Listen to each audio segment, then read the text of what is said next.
Anda masih di Anju Sore, pemirsa. Ferdi Sambo telah ditetapkan sebagai tersangka pembunuhan Brigadir Joshua. Tidak hanya itu, Sambo juga menjadi tersangka karena merintangi penyidikan atau obstruction of justice.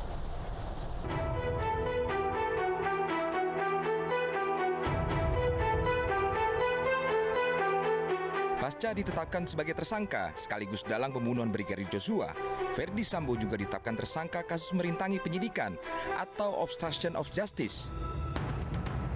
Sambo dan anak buahnya berperan merusak barang bukti elektronik dan juga menambah barang bukti di TKP untuk menghambat proses penyidikan. Sebelumnya, Sambo telah dipecat dengan tidak hormat melalui sidang etik pada 25 Agustus lalu. Dalam kasus obstruction of justice ini, Sambo dijerat pasal 221 KUHP ayat 1 diancam dengan pidana penjara 9 bulan. Sementara dalam kasus pembunuhan berencana Brigadir Joshua, Sambo terancam hukuman mati. Dari Jakarta, Tim Liputan iNews melaporkan. Pemirsa, sejumlah perbedaan muncul saat rekonstruksi pembunuhan Brigadir Joshua. Perbedaan ini membuat Ferdi Sambo menolak untuk memperagakannya sehingga digantikan oleh peran pengganti.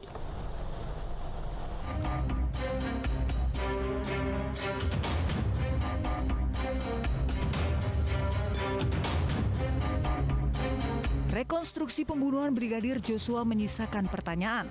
Pasalnya ada beberapa perbedaan antara keterangan yang diberikan para tersangka saat pemeriksaan dengan adegan yang diperagakan pada saat rekonstruksi. Di antaranya adalah perbedaan pada detik-detik setelah tewasnya Brigadir Joshua. Dalam adegan ini, mantan Kadif Propam Ferdi Sambo juga menolak memerankan adegan tersebut dan digantikan dengan pemeran pengganti. Ada beberapa perbedaan antara pengakuan A dan pengakuan B di masing-masing pihak.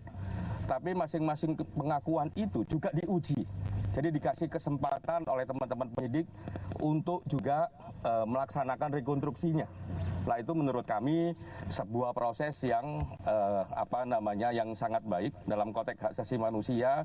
Proses ini juga sesuai dengan prinsip-prinsip fair trial. Rekonstruksi pembunuhan Nofriansah Yosua Huta Barat atau Brigadir Joshua dilakukan dalam 78 adegan yang dibagi menjadi 3 sesi dengan menghadirkan 5 tersangka.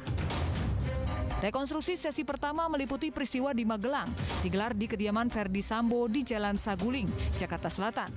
Reka adegan dilakukan di aula sebelah rumah pribadi Ferdi Sambo.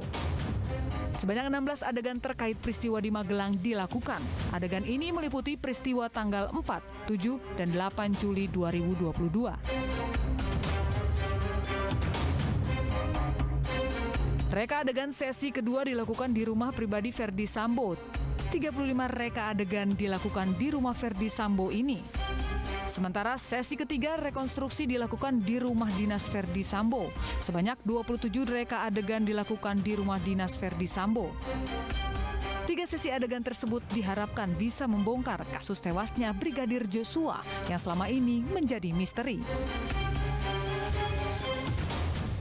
Untuk membahas lengkapnya, kami sudah terhubung dengan kuasa hukum Barada Richard Eliezer, Roni Talapesi. Selamat sore, Bang Roni. Selamat sore, Mas Devi, Mbak Stefani. Baik, Bang Roni, sebelum saya masuk kepada beda cerita antara Ferdi Sambo dengan tersangka yang lainnya dalam rekonstruksi kemarin, saya ingin membahas yang sedang ramai ini di sosial media, beredar surat yang berisikan bahwa Baradae ini ketakutan pasca rekonstruksi. Saya ingin konfirmasi kepada Angga, betulkah? Ya, perlu saya sampaikan ke publik, Mas Devi, bahwa itu tidak betul, itu tidak benar. Jadi yang beredar di sosial media mengenai pernyataan klien saya bahwa ada ketakutan, kemudian ada perintah-perintah yang beredar itu bahwa itu tidak betul, itu tidak benar dan itu merugikan klien saya, Mas Devi. Baik, jadi sudah jelas ya yang beredar di media sosial bukan dibuat oleh Baradae.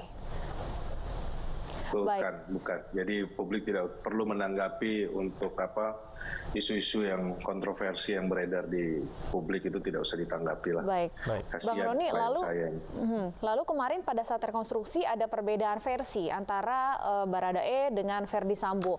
Benarkah bahwa saat itu Baradae emosi mengetahui ada keterangan berbeda yang disampaikan Ferdi Sambo dalam rekonstruksi? Iya, Mbak Stefani, memang ada beberapa adegan yang berbeda Memang klien saya juga keberatan pada saksi yang lain. Cuma kalau kami sudah mencatat juga berbagai perbedaan-perbedaannya itu, dan kami melihat bahwa itu merupakan hak dari setiap saksi atau tersangka ya yang ada di rekonstruksi kemarin. Tetapi kami tetap konsisten, klien saya tetap konsisten menyampaikan yang sudah disampaikan di BAP, dan itu fakta yang terjadi. Itu fakta yang terjadi, dan mengenai perbedaan-perbedaan yang terjadi itu akan kita uji di pengadilan. Oke, kalau boleh bocorannya Bang Roni, ada berapa adegan yang menurut klien Anda ini berbeda dengan versinya? Ada kurang lebih sebentar, catatan saya ada, kita ada di 33. Oke. Baik, jumlahnya tidak sedikit, artinya ada 33 adegan yang dinilai berbeda dengan keterangan dari Baradae. Apa yang disampaikan oleh Baradae terkait adanya perbedaan ini? Tidak semuanya ya 33 ya, tetapi ada serangkaian yang menurut kami ini belum, tetapi tidak signifikan. Tapi ini secara keseluruhan yang kita catat beberapa poin pentingnya. Oke, Bang Roni, adakah juga keterangan dari Baradae yang bisa mengungkap motif dari pembunuhan Brigadir Joshua? Karena terkait motif ini sampai saat ini masih simpang siur. Iya, Mbak Stefani, perlu saya sampaikan dari awal klien saya tidak mengetahui motif. Jadi itu yang perlu kita ketahui ya. Dari awal saya di media saya sudah sampaikan bahwa klien saya ini tidak mengetahui motif apa yang terjadi. Kemudian dia ini hanya berdasarkan perintah untuk melakukan penembakan, dan kemudian dalam waktu yang singkat, kemudian karena berada dalam posisi yang tidak bisa membantah, tidak bisa berpendapat, jadi di bawah tekanan atau di bawah intimidasi. Nah itu makanya klien saya kan perlu saya sampaikan bahwa tidak tahu ini motifnya apa sebenarnya. Karena dari Magelang dia sudah coba menanyakan ke saksi KM ada apa yang terjadi, kemudian kepada almarhum Joshua apa yang terjadi itu tidak disampaikan oleh para saksi yang lain gitu. Malah ada yang bilang sudah nggak usah ikutan oleh saksi KM, kamu nggak perlu tahu gitu. Oke, kalau untuk 33 adegan yang tadi Anda katakan berbeda ini sudah dikonfirmasi ke yang lain lagi, mungkin membandingkan atau mengkomparasi dari keterangan dan fakta-fakta yang terjadi kemarin saat rekonstruksi dengan keterangan Baradae dengan hal-hal yang lain, bukti-bukti yang Anda miliki. Iya, jadi memang perlu saya sampaikan bukan 33 secara global ya, tetapi ini merupakan catatan khusus buat saya. Oke, 33 poin catatan Anda begitu ya? Iya, 33 poin catatan saya, tetapi 33 ini bukan berarti mengkaburkan semuanya, tidak. Tetapi ini masih ada korelasinya, merupakan catatan-catatan buat kami karena apa kepentingan kami buat nanti di pembelaan di pengadilan. Tetapi secara keseluruhan bahwa peristiwa itu terjadi itu faktanya betul terjadi, karena rekonstruksi kemarin penembakan itu terjadi. Ini kan cuma masalah posisi berdiri, kemudian saudara FS menyampaikan bahwa dia tidak menembak, klien saya menyampaikan bahwa saudara FS menembak.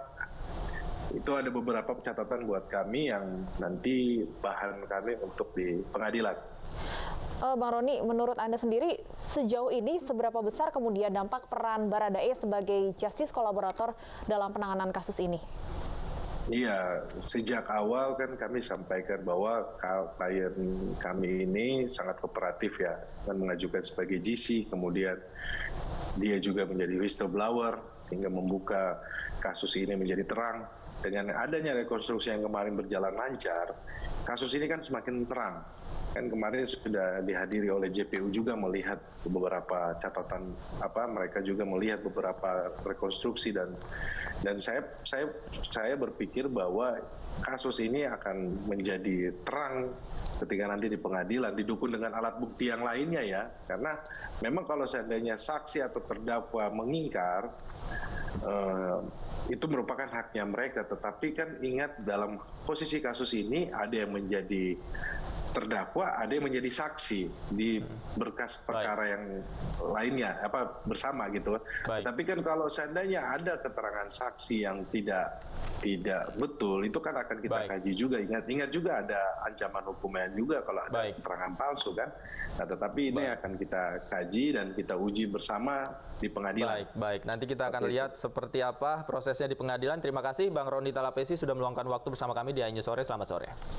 Selamat sore.